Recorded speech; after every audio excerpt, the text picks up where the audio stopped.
সায়ানের birthday celebrate করার জন্য সুন্দর একটা গ্রামের বাগান বাড়িতে যাব আমরা। তার জন্য সকালবেলা সবাই রেডি টেডি হয়ে নিয়েছি। আর সৌনক এদিকে ওর সিলিকনের জলের বোতলটা আবার দেখাতে নিয়ে চলে আসলো। খুব সুন্দর, ওর পছন্দ হয়েছে, দিদির জন্য কিনেছিলাম।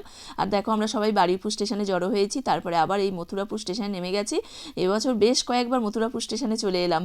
আর দেখো আমরা এখন টোটো ধরবো, টোটো ধরে সোজা যাব গ্রামের বাড়িতেই। আর এদিকে দেখো কেক সুন্দরী নড়তে নড়তে চলেছে আমাদের সঙ্গে টোটোতে।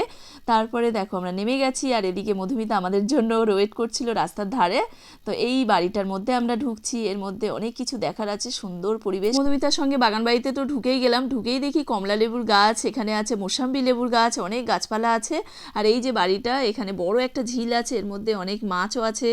তো রান্নাঘর থেকে ভিউটা দেখো, এখানে ধান জমি, সবেমাত্র সব ধান তোলা হয়েছে। আর এই যে সুন্দরী ডগিটা, বাবা একে কি ভালো লাগছে, চটকে দিলাম এর খানিকটা। তারপরে আমাদের বার্থডে গার্লকে কিন্তু পরে দেখাবো। ভিডিওটা ভালো লাগলে লাইক দিতে ভুলো না।